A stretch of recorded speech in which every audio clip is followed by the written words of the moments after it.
Pernahkah Anda merasa gaji sudah naik tahun ini, tetapi rasa-rasanya uang di rekening justru lebih cepat habis dibanding tahun lalu saat pendapatan masih lebih kecil? Fenomena ini bukan sekadar ilusi psikologis atau akibat gaya hidup yang makin boros, melainkan sebuah realitas matematis dari erosi daya beli yang terjadi secara sistematis dalam ekonomi kita.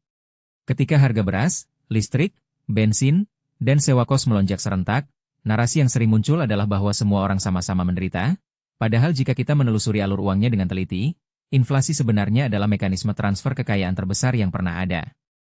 Di akhir video ini, kamu akan tahu langkah konkret untuk siapa yang sebenarnya diuntungkan saat harga hidup naik.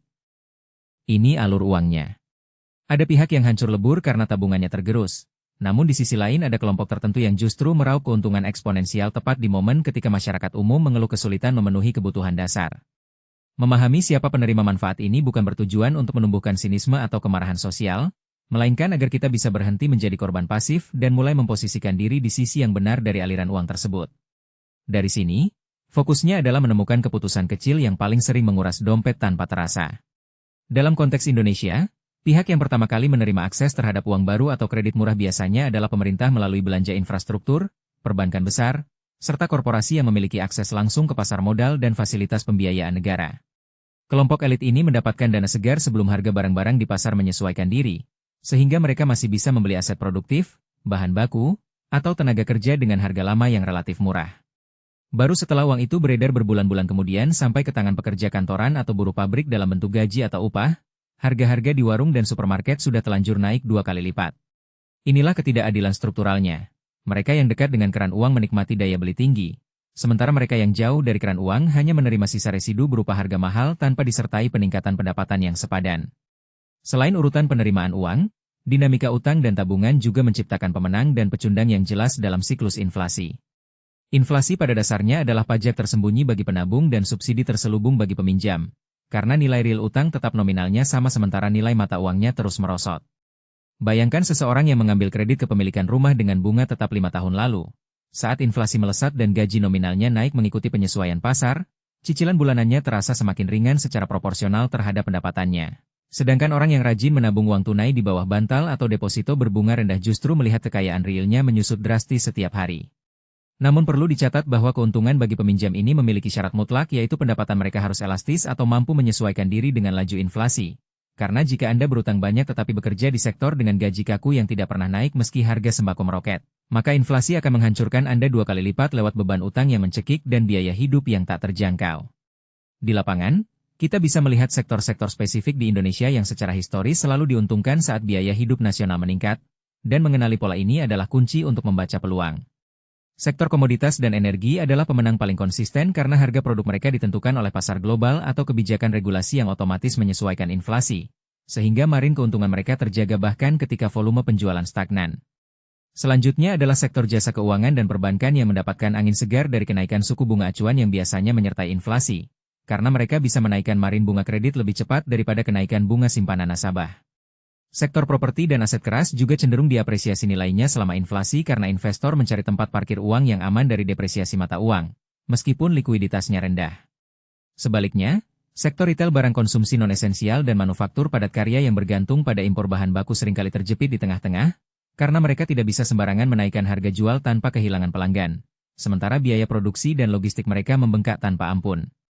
Lantas bagaimana seorang profesional muda atau pekerja bergaji tetap bisa melindungi diri dan bahkan memanfaatkan situasi ini tanpa harus menjadi spekulan liar? Langkah pertama yang wajib dilakukan adalah melakukan audit ketahanan finansial pribadi dengan memisahkan aset berdasarkan sensitivitasnya terhadap inflasi, bukan sekadar menghitung total kekayaan nominal.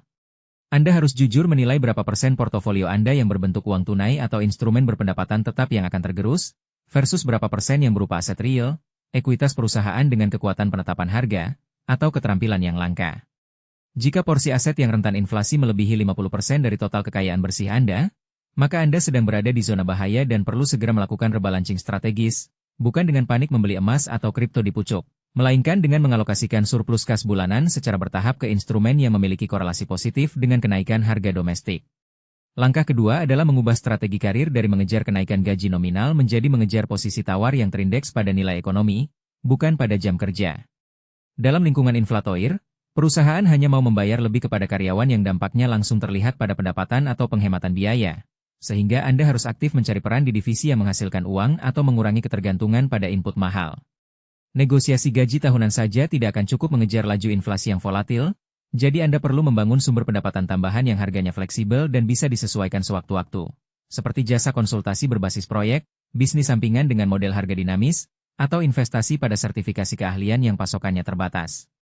Kuncinya adalah memastikan bahwa setidaknya 30% dari total pemasukan Anda berasal dari sumber yang memiliki kemampuan penyesuaian harga secara mandiri, sehingga ketika biaya hidup naik, pendapatan Anda ikut terkerek naik secara organik tanpa menunggu belas kasihan kebijakan perusahaan. Langkah ketiga adalah mengelola utang secara taktis, di mana Anda harus membedakan antara utang produktif yang nilainya terapresiasi seiring inflasi dan utang konsumtif yang hanya membebani arus kas. Jika Anda memiliki kapasitas dan disiplin yang kuat, mempertahankan utang berbunga tetap untuk aset produktif seperti properti atau ekspansi usaha sebenarnya adalah strategi lindung nilai yang valid, asalkan rasio cicilan terhadap pendapatan tetap di bawah batas aman 30% dan Anda memiliki dana darurat yang memadai.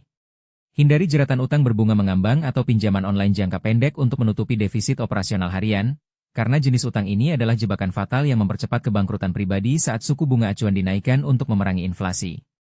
Alih-alih menambah utang konsumtif, lakukan substitusi gaya hidup yang radikal namun sementara, seperti menurunkan standar konsumsi barang impor yang harganya sangat sensitif terhadap kurs, dan beralih ke alternatif lokal yang lebih tahan guncangan makroekonomi.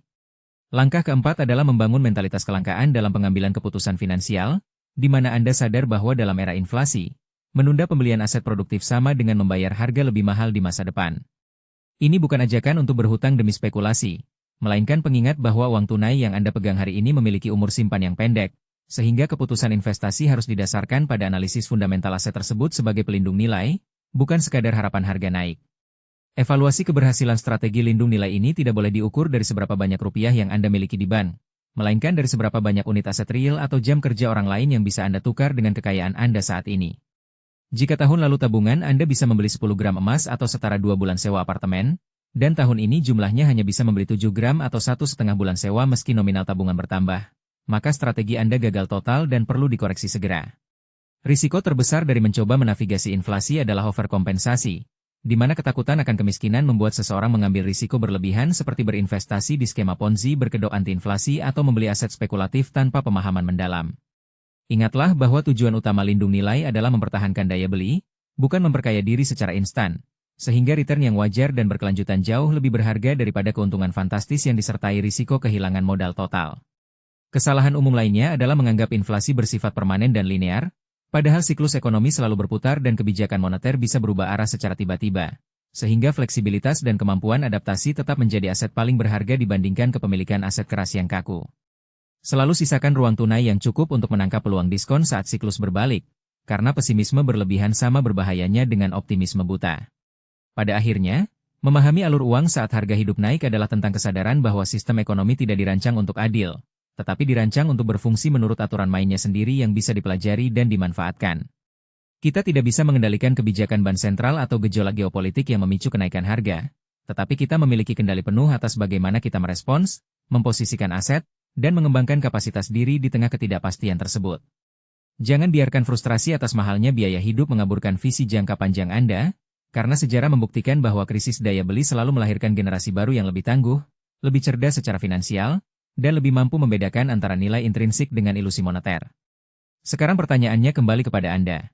Setelah mengetahui peta aliran uang ini, apakah Anda akan terus berdiri di hilir sungai menunggu rembesan, atau mulai berjalan menuju hulu untuk mengamankan posisi sebelum air bah berikutnya datang? Tuliskan refleksi atau pengalaman pribadi Anda di kolom komentar, karena diskusi terbuka tentang realitas ekonomi ini adalah langkah awal untuk membangun ketahanan kolektif yang lebih baik.